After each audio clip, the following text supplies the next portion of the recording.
এক শিয়াল আর এক শিয়ালিনী ছিল। তাদের 3টি ছানা ছিল, কিন্তু থাকবার জায়গা ছিল না। তারা ভাবলে, ছানাগুলোকে এখন কোথায় রাখি? একটা গর্ত না হলেও তো এরা বৃষ্টিতে ভিজে মারা যাবে। এই নিয়ে তো ভারী চিন্তায় পড়ে শেয়াল আর শেয়ালের বউ। কি গো, কি করি বলো তো? এই ছানাগুলোকে নিয়ে এখন কোথায় যাই আমরা? এখানে পড়ে থাকলে তো বাঘ সিংহ কেউই ওদের ছাড়বে না, দেখতে পেলেই খেয়ে নেবে। তা তুমি ঠিকই বলেছ, আমাদের একা থাকার জায়গাটি খোঁজ করতেই হবে। তাহলে তোমরা এখানেই থাকো, আমি যাই দেখি কোথাও থাকার কোনো জায়গা খুঁজে পাই কিনা। না গো না, এই ভুল করো না। আমাদের একা দেখলে যদি হিংস্র জন্তুরা ঝাঁপিয়ে পড়ে, তার চেয়ে বরং আমরাও যাব তোমার সাথে। একসাথে থাকলে বিপদ কম আসবে। হ্যাঁ, কথাটা তুমি মন্দ বলনি, তবে চলো একসাথেই যাওয়া যাক। তারা মাথা গোঁজার আশ্রয়ের সন্ধানে জঙ্গলের এই প্রান্ত থেকে ওই প্রান্ত ছানাদের সাথে নিয়ে ঘুরতে থাকে। বেশ অনেকক্ষণ ধরে ঘোরার পর তারা একটা গুহার সামনে এসে হাজির হয়। ওই দেখো গিন্নি, একটা গর্ত পাওয়া গেছে, ওখানেই চলো যাওয়া যাক। কিন্তু ওটা কি? ওই দেখো। গর্তের চারধারে দেখলে খালি বাঘের পায়ের দাগ। তা দেখে শিয়ালিনী বললে, ওগো, এটা যে বাঘের গর্ত, এর ভিতর কি করে থাকবে? এত খুঁজেও তো আর গর্ত পাওয়া গেল না, এখানেই থাকতে হবে। বাঘ যদি আসে তখন কি হবে? তখন তুমি খুব করে ছানাগুলোর গায়ে চিমটি কাটবে, তাতে তারা চেঁচাবে আর আমি জিজ্ঞেস করব, গিন্নি ওরা কাঁদছে কেন? তখন তুমি বলবে, ওরা বাঘ খেতে চায়। বুঝেছি, আচ্ছা বেশ, এবারে চলো ভিতরে যাওয়া যাক।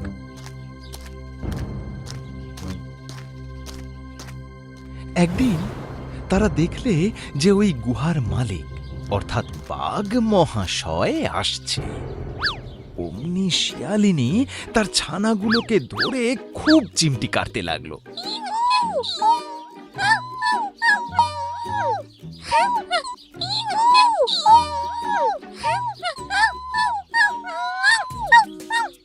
শিয়াল তখন খুব মোটা আর বিশ্রী গলার সুর করে জিজ্ঞেস করলো, কি হল, খোকারা কাঁদছে কেন? শিয়ালিনী তেমনই বিশ্রী সুরে বলল, ওরা বাঘ খেতে চায়, তাই কাঁদছে। বাঘ তার গর্তের দিকে আসছিল। এর মধ্যে ওরা বাঘ খেতে চায় শুনে সে থমকে দাঁড়ালো। সে ভাবলে, বাবা, আমার গর্তের ভিতর না জানি ওগুলো কি ঢুকে রয়েছে। নিশ্চয়ই ভয়ানক রাক্ষস হবে, নইলে কি ওদের খোকারা বাঘ খেতে চায়? আবারও শিয়াল তার কর্কশ কণ্ঠে জোর গলায় বলে ওঠে, আর বাঘ কোথায় পাবো? যা ছিল সবই তো ধরে এনে ওদের খাইয়েছি। তা বললে কি হবে? যেমন করে পারো একটা ধরে আনো, নইলে খোকারা থামছে না। সে ছানাগুলোকে আরো বেশি করে চিমটি কাটতে লাগলো।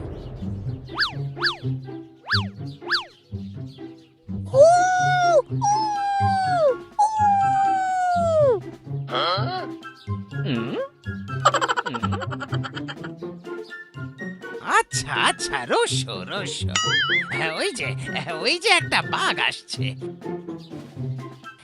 আমার আমার ওই ছপাংটা দাও তো, আমি ওকে ভতাং করছি। ঝপাং বলেও কিচ্ছু নেই আর ভতাং বলেও কিচ্ছু নেই, সব ওই শেয়ালের ফাঁকি। বাঘের কিন্তু সেই ঝপাং আর ভতাং শুনেই প্রাণ একেবারে উড়ে গেল। সে ভাবলে, মাগো, এই বেলা পালাই, নইলে না জানি কি দিয়ে কি করবে এসে। সে আর সেখানে একটুও দাঁড়াল না। এবার শিয়াল দেখল যে বাঘ বেটা এক লাফে ঝোপ জঙ্গল সব পেরিয়ে পালিয়ে যাচ্ছে। বাবা, পালাই পালাই এখান থেকে।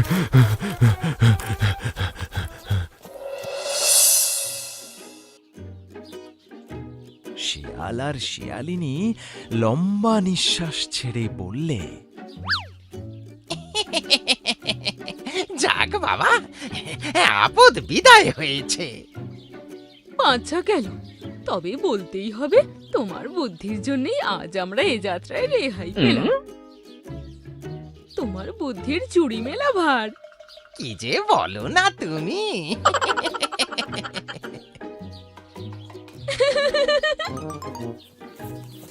এদিকে বাঘ এক নিঃশ্বাসে দিক বিদিক শূন্য হয়ে সেই যে ছুট লাগিয়েছে, সে আর পথে একবার কোথাও থামেনি, বরং বারংবার পিছন ফিরে দেখতে থাকে। এই বুঝি বাঘ খেকো জন্তুটা তাকে ধরে ফেলল। একটা বানর গাছের ওপর থেকে তাকে ছুটতে দেখে ভারী আশ্চর্য হয়ে ভাবলে, বাঘ এমনি ছুটছে এ তো সহজ কথা নয়, নিশ্চয়ই একটা ভয়ানক কিছু হয়েছে।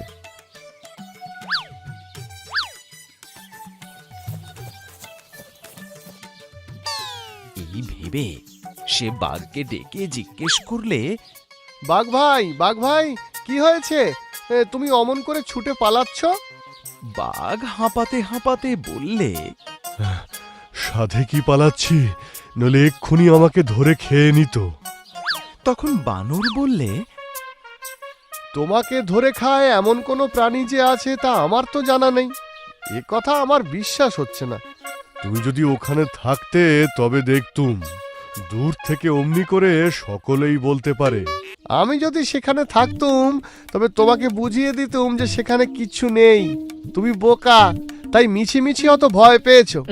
এই কথায় বাঘের ভারী রাগ হলো।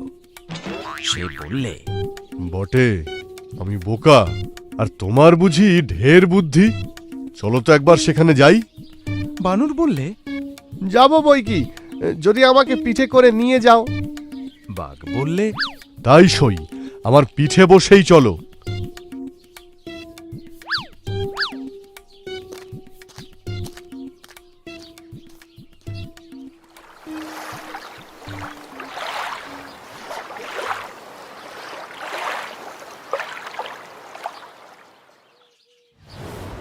শিয়াল আর শিয়ালিনী সবে ছানাদের শান্ত করে একটু বসেছে, আর অমনি দেখে বানরকে পিঠে করে বাঘ আবার আসছে। তখন শিয়ালিনী তাড়াতাড়ি ছুটে গিয়ে আবার ছানাগুলোকে চিমটি কাটতে লাগলো। ছানাগুলিও ভূতের মতো চেঁচাতে শুরু করলো।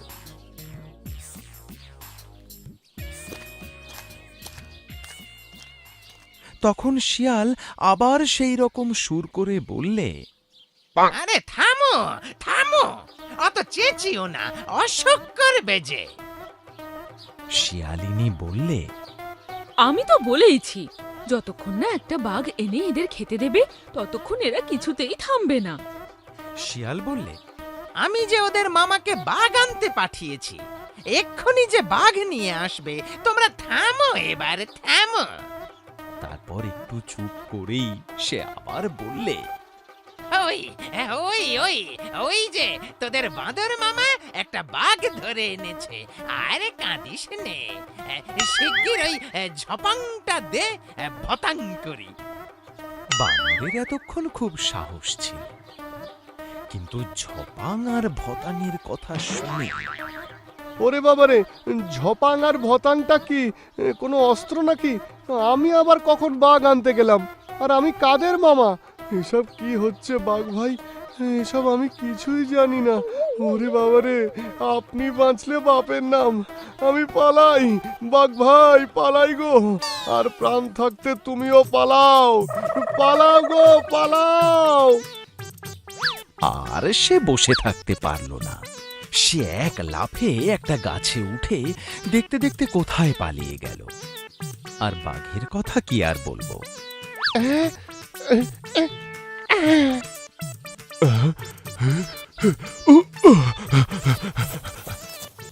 সে যে সেইখান থেকে ছুট দিলে দুদিনের মধ্যে আর দাঁড়াইল না।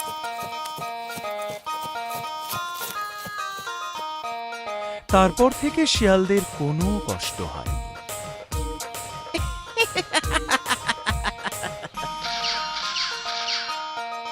তারা মনের সুখে সেই গর্তে থেকে দিন কাটাতে থাকলো।